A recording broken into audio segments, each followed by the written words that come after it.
within the LHSC organization. In the high-pressure food world, bitter feuds and intense rivalries are everywhere.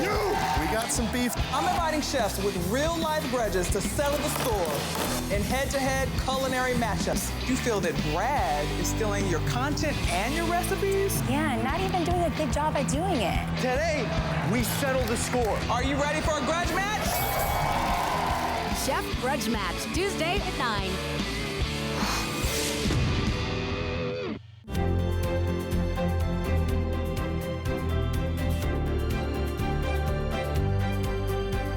You're watching Rogers TV.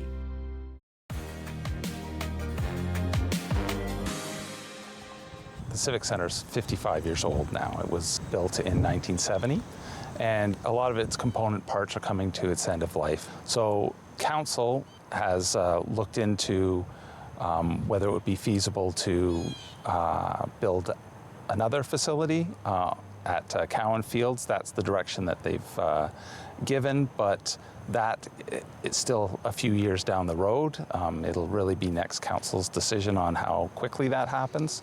And we need to keep this facility running because we are running at capacity.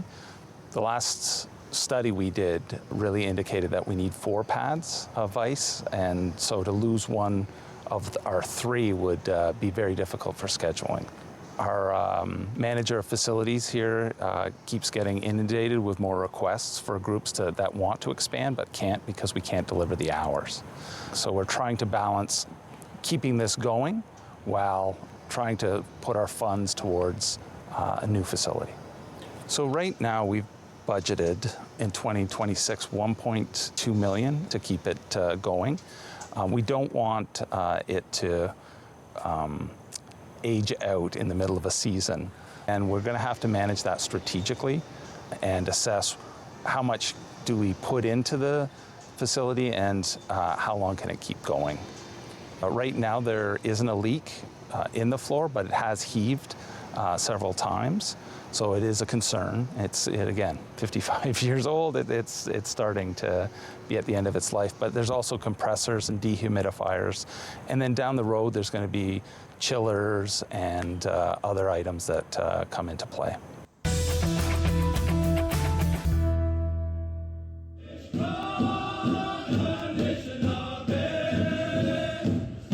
It was, because when it happened, it was just a big thing, and for myself as an Indigenous person, it really hit home to me.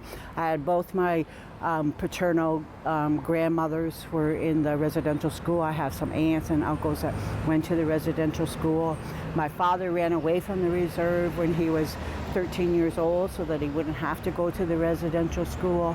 When it happened, I just cried for like 2 weeks. I'm like, I got to do more than just cry. So, and I saw all across the country, people were giving memorials and having walks, and so I thought, nobody's doing anything in St. Thomas, so I thought I have to be, I guess I'll do it because nobody else was, so that's when I organized the walk. That was just them locally saying, we're here, don't forget about us. Yes, we had a residential school, Mount Elgin, like just a couple miles away kind of thing, not that far. But then beyond that, hearing the stories and internalizing it, I think, and interacting with it too is important because we need to more fully understand, and the only way we can do that is to, 1, listen, but then 2, respond. I think this event has been our response as allies to call on the city and say we need to be doing something collectively. And so it's been neat to see how that has happened, and more people have gotten on board, more learning opportunities are happening in different ways. We're just going to have a day of remembrance, and that's, I think, going to be the grassroots of it, is just to remember the residential school survivors and their families, and think about the ones that didn't come home, and the intergenerational aspect of it too. So, yeah.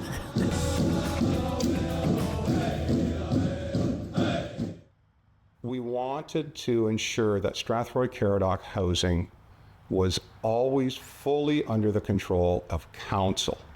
So we have rules and regulations under ONCA, the Ontario Non-for-Profit Corporations Act. We're also defined as a local board, and therefore the Municipal Act, we bring all of the rules and regulations from the Municipal Act and we apply them on top of the ONCA.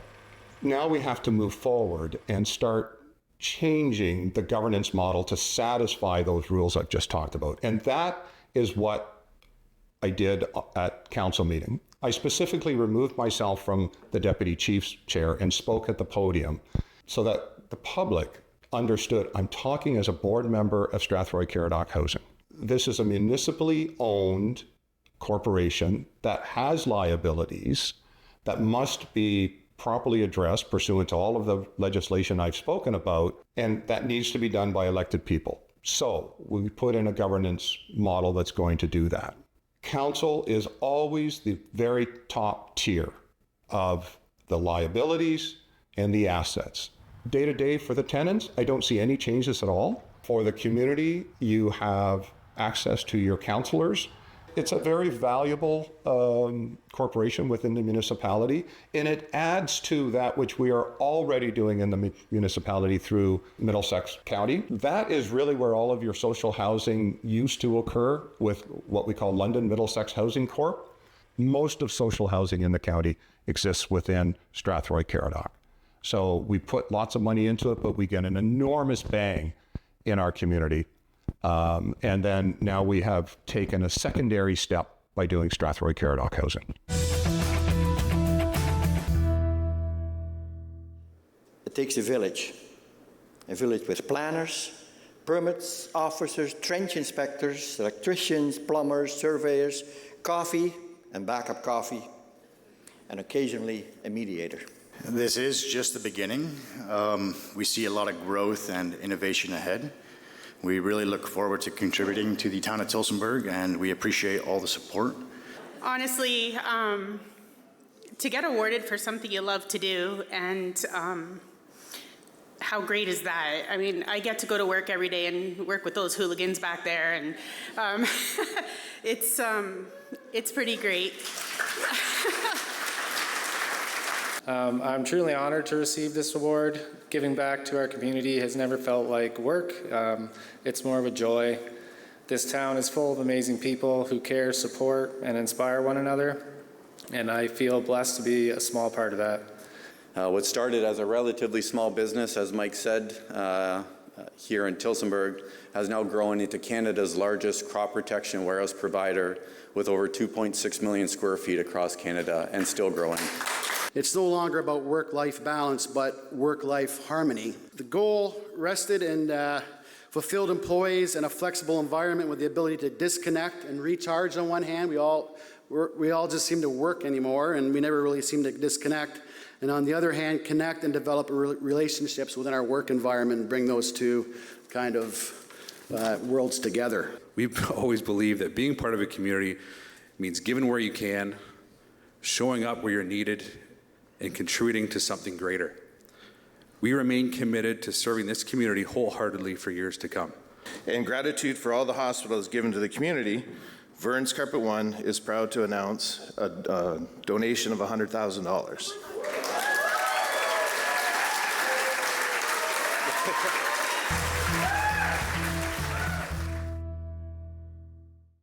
The town of Tillsonburg, through THI, the Hydro Incorporated, is looking to have a strategic partnership with ERTH because THI is having some significant financial challenges in the future. Mainly the transformer station is nearing end of its capacity. The cost for that could be up to the tune of $25 million. And there's some other systems that we need to upgrade as well, such as our infrastructure for our transmission systems. In total, the cost could be up to $29 million. As you can appreciate, with a town and customers of 8,600. That could increase the hydro bills monthly almost double.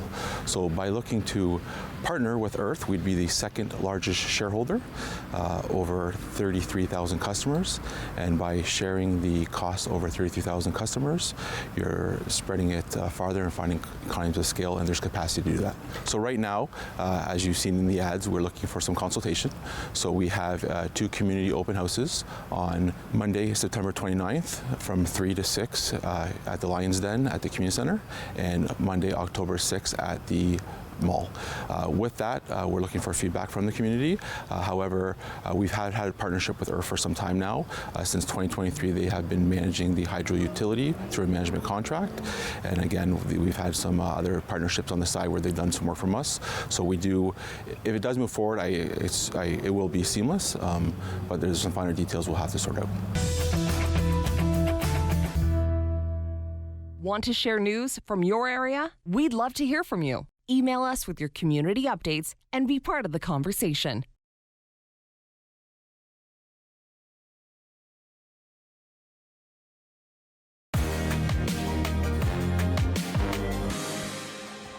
The Civic Centre's 55 years old now. It was built in 1970, and a lot of its component parts are coming to its end of life. So Council has looked into whether it would be feasible to build another facility at Cowan Fields. That's the direction that they've given.